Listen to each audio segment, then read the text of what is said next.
Welcome on the news belt of the AM show. Let's get right into it. In our first story, Vice President Dr. Mahamudu Bawumia is tasking engineers from the Volta River Authority and officials from the National Disaster Management Organization with the responsibility of finding a more sustainable approach to handling the spillage of excess water from the Akosombo Dam. Now, the VRA commenced the spillage of the dam on September the 15th due to the rising levels of water, leading to flooding downstream. Dr. Bawumia spoke with the chiefs and people of Sokwe after touring some affected communities. This is how the vice president touched down in the Southern district capital, Sogakofe. His first point of call was New Bakba, thence to Komboni and Sokwe, where he interacted with chiefs and expressed his sympathy to flood victims. Dr. Bawumia described the devastation of property as major disaster and challenged officials of the Volta River Authority to find a more sustainable way of dealing with the spillage of the Akosombo Dam, considering the rising concerns of climate change. This, I am told, is the biggest flooding disaster we have seen since 1963. So it's been 60 years since the last such disaster took place. And it has affected so many livelihoods, so many people, so much property, so many farms, so many fishing implements and so on. So it has devastated our livelihoods around this area. And when I look at the community in Sokwe when I was coming in, so many places are flooded, so many houses. And it is a very sad event. And as I am here with you, let me really express my sympathies. Babanami, we will take into account all the needs that have been expressed. To be expressed a lot of needs for the community, and we will take all of that into account as the community, as the government prepares the support packages to the communities. It's very important that we look, as I have mentioned it already to VRA, that we need to look for long-term solutions to this flooding, because it will happen this year. We can deal with it now. What about next year? Because climate change appears to be taking hold. A few years ago, we were all worried about the water levels of the Volta Dam, that it was too low. Now we are worried that it is too high.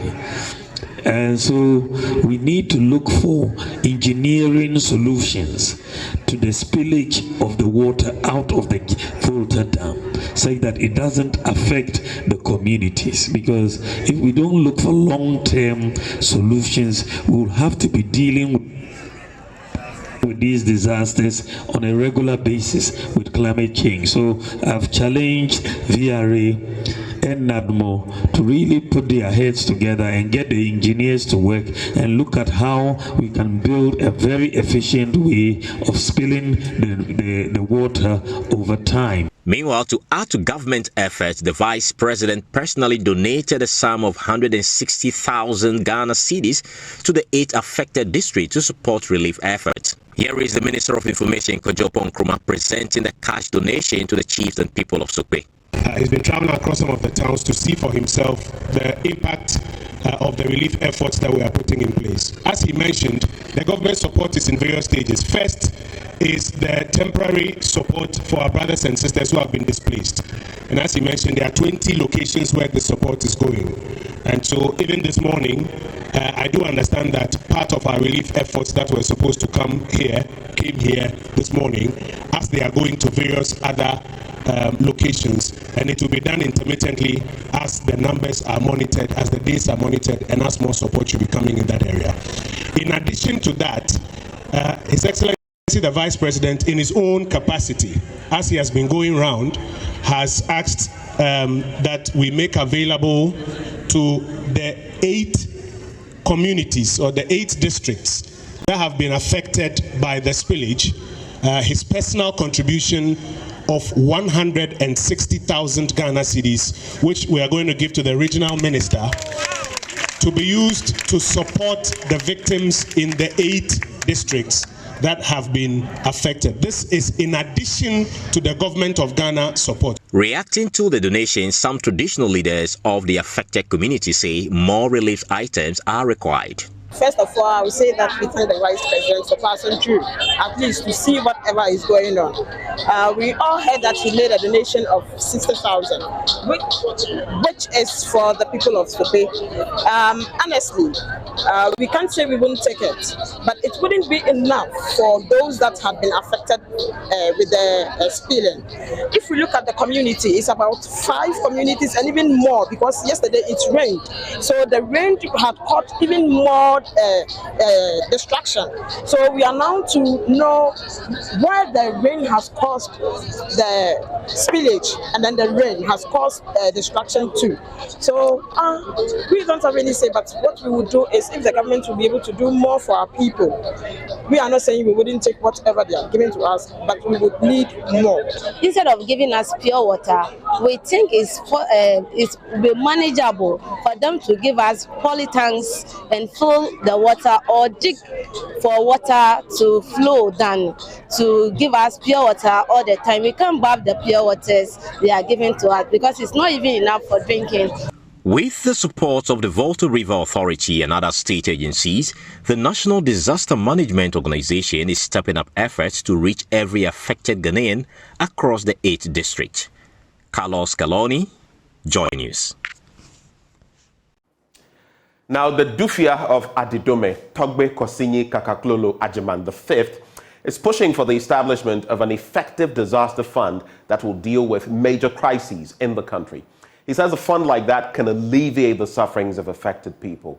Togbe Kakaklolo was speaking to the press after the Tanker Owners Union of Ghana donated relief items worth 500,000 Ghana cedis to the affected residents. There's more in this report. The flooding of various communities in the Volta region has stoked a debate on the preparedness of the country to handle disasters of that magnitude. Thousands of people have been dislodged from their homes, exposing them to many dangers, with NADMO, the country's disaster management organization, struggling to contain the situation. Togbe Kosinyi Kakaklolo Ajiman V, the Dufia of Adidome, says it is time the nation considers establishing a workable disaster fund. I know that we've been talking about disaster funds here and there, but I think that what has happened now should tell us something, that as a nation, as a country, we need to have a proper disaster management fund. So I'd like to appeal to the government. I know the NADMO is quite stretched. Here, again, maybe corporate Ghana would also have to come in. Individuals will need to come in so that we all support. According to him, such a fund can help in dealing with the aftermath of such a disaster. So that such funds, when such things happen, imagine that the water recedes and then goes. What becomes of those who have lost their farms, those who have lost their homes? Some homes are broken down. Such funds could be tapped into and given to people those who have lost their capital, their money. They could give them certain capitals that can get them back on their feet. The Tanker Owners Union of Ghana, responding to pleas for help, has donated 500,000 cedis worth of relief items to the affected residents. Ignatius Kokudo is executive secretary of the union. It's our hope and aspiration that we have been able to alleviate part of their suffering. Because in the midst of all this, in fact, there will be hunger, there will be no food, people don't have any access to food now, people don't have any access to anything. So we believe that this is Now, the Paramount chief of the Laura traditional area, Na Powele Kabo III, is worried that some key projects started by government a few years ago have stalled. He cites the Laura Senior High School Assembly Complex, the Laura Municipal Hospital, and the Dikpe Bridge projects as examples. He spoke at the climax of the Kobine Festival, where Rafiq Salam now reports. Laura Na Powele Kabo III first commended government for initiating some key projects in the traditional area aimed at bettering the lives of the people. It's what we recall that lives here are important. that some projects, which are considered as legacy projects of government, were ongoing and at various stages of construction in the traditional area. These included Laura Senior High School Assembly Hall Complex, the GVET Center being constructed at Tuma, Zambol Girls Senior High School Project, the Laura Municipal Hospital Infrastructure Upgrading Project. Others were the construction of Laura Haynes Wall, the repair bridge across the Black Water Project. He was optimistic that most of the aforementioned projects would have been completed by the time they celebrate this year's festival. The projects, according to him, have however significantly stalled. We beg, however, to report that these key intervention projects have significantly stalled and progress is very slow in some cases. The Repair Bridge project has not seen any movement towards the start of construction as envisaged. Yet, in our view, to remain the game changer for the development of the municipality and the promotion of equal cooperation between our country and Burkina Faso. Napole Kabu, who also doubles as the Vice President of the National House of Chiefs, also spoke about challenges faced by the Laura Municipal Hospital in infrastructure and other basic logistics. For it to operate efficiently, the emergency ward project initiated 4 years ago by the Northern Development Authority, which is at the council administrative level, will be completed without any further delay. I am aware that the current management of the hospital has prioritized some much needed projects in readiness for funding support.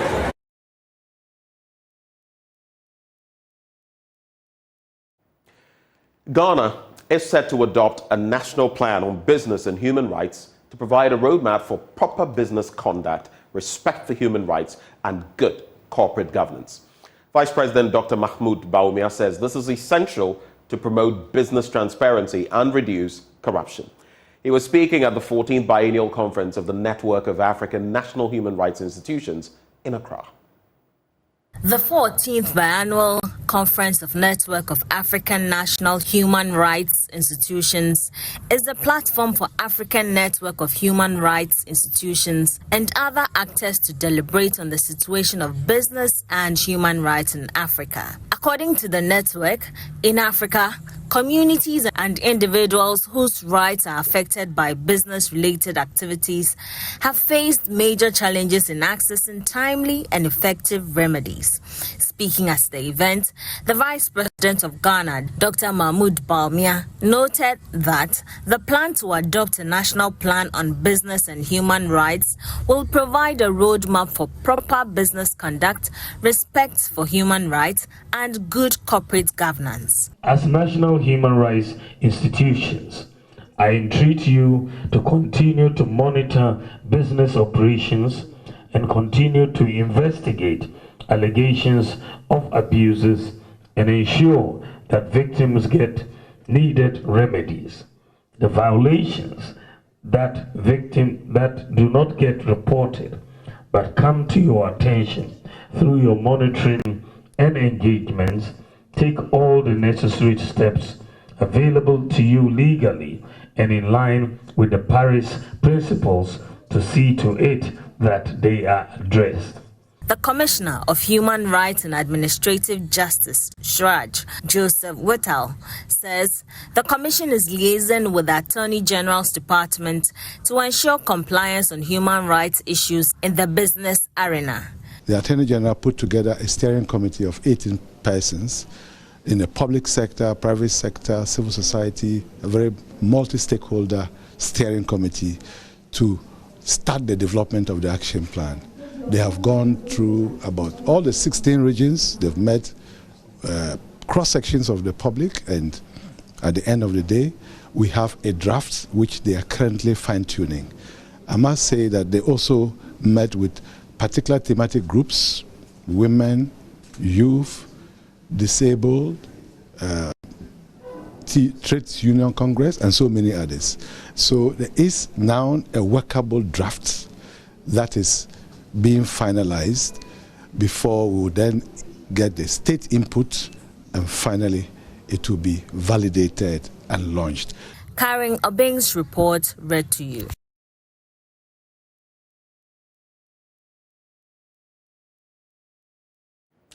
Now, a series of activities has been planned to promote Ashanti heritage and culture among the youth for socio-economic development. The Ashanti Festival and Cultural Exhibition is an initiative of an NGO Legacy Foundation focused on harnessing the power of traditional values in youth empowerment. There's more in this report. The Ashanti Festival and Cultural Exhibition aims to bring the youth together, encourage reflection on their cultural heritage, while fostering connections through a trade fair. With Ghana's abundant natural resources, economic triangulation is drifting the youth abroad. Asante Hinis Manrehini Bafo Osai Brain Chiamai V questions the rising brain drain in the midst of abundance. The cocoa industry is worth $130 billion. One of the United States, $30 billion. Netherlands, one a bean gra, it make 25 billion. Yeah, you produce 70% of the 130 billion. Yeah, me and saying a kabuma, yeah, dear woman, a 10 billion, a little over 10 billion. Adintra. Why is it so? The chief spoke at the unveiling of the Ashanti Festival and Cultural Exhibition. Nana Kwame Trebimentu is the general manager of Legacy Foundation, organizers of the event slated for December 24th. The proposed event has the potential to foster long-term economic growth, minimizing poverty, and improve quality of life in the Ashanti region. The Ashanti Regional Chairman for the Chamber of Commerce and Industry, Stephen Champon, emphasized the need to modernize and globalize Ghana's culture for socio-economic growth. The good Ashanti culture needs to be developed, modernized, then added value and globalized. This is exactly what the developed countries did. Sankofa is needed. Let's go back to our rich culture, develop them, create jobs, wealth, and dignity for Ashanti. Deputy CEO of the Middle Development Authority, Vincent Frimpong Menu, affirmed the commitment of the organization in supporting initiatives like the Ashanti Festival for social economic enhancement. It's more like providence for us to work together so that we can deepen our culture and enhance and ensure that the young people would embrace our culture. We are ever ready to work with the organizers and ensure that we would deepen this relationship. For JoyNews, Kofi Asari's report read to you.